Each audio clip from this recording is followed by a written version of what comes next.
नै मैले सोधेको छानबिन किन नगराउनु भएको भने क्या अहिले तपाईहरू एउटै मञ्चमा उभिएर पुष्पकमल दाहाल समाजवादी मोर्चाका नेता माओवादीका अध्यक्ष सँगै उभिएर तपाईहरू भाषण गर्नुहुन्छ नि उहाँले भन्नुहुन्छ मूर्ति चोरहरू के चोरहरू भनेर अहिले संसदमा पनि एकजना नेताले आज त्यसै गरी भाषण गर्नुभयो त्यस्ता मान्छेको विरुद्धमा छानबिन किन नगरे त तपाईहरू सत्तामा हुँदाखेरि भन्नुहोस् त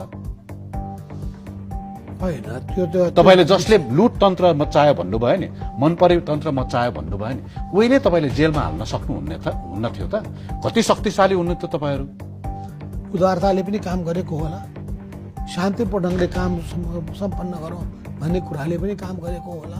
भ्रष्टाचार गर्ने अनियमितता गर्ने राष्ट्रको सम्पत्तिको दुरुपयोग गर्नेहरूमाथि के खालको उदारता हो तपाईहरु होइन मैले त सुरुदेखि भनेको छु विभिन्न प्रधानमन्त्रीहरूलाई कि तपाई अहिले काममा रहेका त्रुटि के हुन् त्यसको निम्ति छलफलको विषय बनाउनु